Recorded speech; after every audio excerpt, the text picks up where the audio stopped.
From the bleachers to the end zones, gridirons up and down the coast. Live from the largest sports team on local television. This is Friday Football Focus. Welcome to the season-ending edition of Friday Football Focus. I am Mike Clan. Tonight's CIF quarterfinal action from the Fresno area to Thousand Oaks. We kick it off at picturesque Peabody Stadium, home of the Dons, who of course transform into the Golden Tornado come postseason time. SB looking good in these gold unis, but were they dressed for success as they go up against Corona Del Mar? CIF Division IV quarterfinal, let's go. Second Santa Barbara possession, Abel Renteria with a screen pass to Kai Malt, and what a talent this junior is. The speedy Malt turns this into a 54-yard gain deep into CDM territory. A couple plays later, Renteria to a wide-open Winston Bartley, 7-yard touchdown. Huge crowd at Peabody loving it. Golden Tornado up 7-0 after the first quarter. Second quarter, Santa Barbara facing a 3rd and 22. Renteria dumps it to Malt, and he does it again. Breaks some tackles, and Kai Malt transforms into Fly Malt. 50-yard gain all the way to the 2-yard line. Wow. That, of course, is Abel Renteria territory, the senior, into the end zone, 14-0 SB. The Golden Tornado secondary was balling. Sammy Perez breaks up the pass on 4th and 5, and the huge faithful giving them a huge ovation at half. SB led 14-0, but CDM has loads of talent. Here they come in the second half after a long punt return. Owen Sanders gets the first points of the night for the Sea Kings. Still in the third quarter, Boise State commit quarterback Caleb Annette with just a perfect pass on this double move by Russell Weir. 14-7 after 3 quarters. Same drive, first play of the fourth quarter, and CDM ties it up. Again, it's Owen Sanders into the end zone, 14-14. After a short punt by the Golden Tornado, the Sea Kings take their first lead in the game. Who else? Owen Sanders. He was running hard. Hat trick for him. They're up 21-14, but Santa Barbara answers back. They were so good on 3rd and long. 3rd and 13, Renteria, Kai Malt again, 34-yard touchdown. Game tied at 21 with just under 5 minutes left. Anybody who knows me knows I hardly ever complain about an official, but what a terrible call. Hitting a defenseless receiver is the call, but that was textbook shoulder hit. Rough call on 3rd and 10. CDM takes advantage, kicks a field goal to go up by 3 with a minute left. Santa Barbara moved the ball to the 49. Last chance, but Renteria gets sacked. Ball game over. Season over for Santa Barbara. Final score 24-21. What a game. Santa Barbara ends a terrific season, 9-3. The St Bonaventure Serifs are trying to avoid being the second Ventura County powerhouse to fall to Cajon of San Bernardino in these playoffs. Last week, the Cowboys took out previously undefeated Pacifica. Tonight's matchup was a Division III quarterfinal battle at Ventura College. The visitors score first. James Sly, touchdown, PAT no good, 6-0 after the first quarter. Second quarter, Serifs getting tricky. Double handoff, and it's Drew Cofield with the rock. He scores a touchdown, PAT good, 7-6 Serifs. St Bonaventure right back in the end zone. Cohen Glover keeps the legs moving. He has the touchdown, 14-12. But the Cowboys with a big play. B. Birmingham catches the short pass. He gets out of traffic, slips some more defenders. One moves. 6 is getting 6. Spectacular play.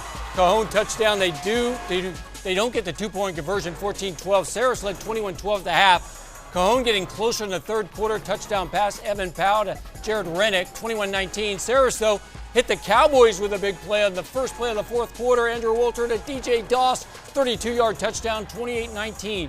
Serifs getting some insurance. Bad snap on the punt in the end zone. It's a safety, 30-19. And the Serifs sealing the deal with this 4-yard touchdown run by Jace Franco. St Bonaventure wins the game by the score of 37-19.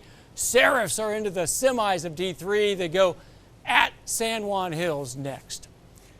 More Southern section action later, but now to the Central section. Division III top seed Mission Prep taking on Porterville in a quarterfinal game. Dave Alley was at the game, has our exciting highlights.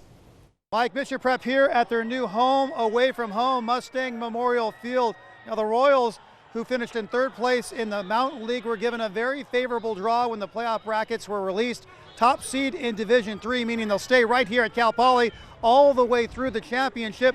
But first things first, this game with the 8th seeded Porterville Panthers. Royals 4-1 at Cal Poly this year. Porterville jumped out to an 8-0 lead in the first, into the second. Mission Prep gets on the board. Drew Harrigan finding a seam, goes up the middle, in for the score. PAT, no good. It was 8-6. Later in the second, same score. Royals looking to take the lead, but on the 4th and goal, it's Harrigan stuffed at the line of scrimmage and stopped short. It was 8-6 Porterville at halftime in a low-scoring battle. Into the third, Porterville driving, looks like Ethan Enriquez, completes to Mark Salinas, but somehow ball finds its way into the hands of Mission Prep's Ethan Orozco. Remarkable interception, and that would lead to a Mission Prep field goal to give the Royals their first lead, 9-8. It would not last long. Just a couple minutes later, ensuing drive, Porterville retakes the lead. Enriquez connects with Salinas.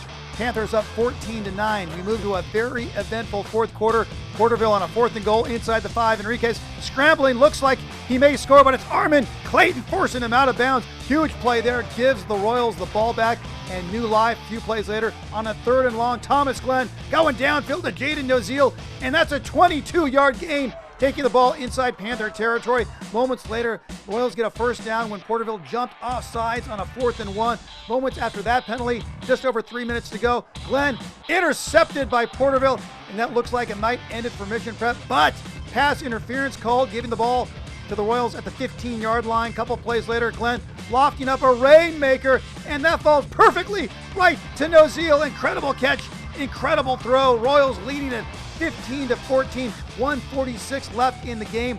Panthers get right to work on a response on a 3rd and 10. Enriquez threads the needle to Isaiah Welsh. He catches it near midfield and then takes it all the way down to the 25-yard line. Panthers then drive to the 2. Less than 20 seconds left in the game. 3rd and goal. Enriquez to Aiden Dowdy, but Dowdy is stopped short. Ronnie Kardashian makes the play short of the goal line, but the Panthers don't have any timeouts, so the clock keeps running. Tick, tick, tick. Panthers try to rush the field goal unit onto the field on 4th down, but there's not enough time. Clock runs out, and Mission Prep, in a crazy and wild inning, wins a thriller, beating Porterville 15-14.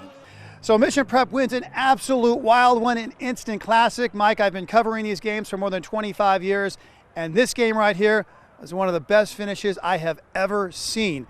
Now it's on to the semifinals for the Royals. They will stay right here at Cal Poly. They will host 5th-seeded Kerman next Friday night. In San Luis Obispo, I'm Friday Football Focus reporter Dave Alley. Back to you. Great highlights, Dave. Great win for Mission Prep. Up next, we're going to release the Hounds. The Atascadero Greyhounds put their perfect season on the line against Washington Union.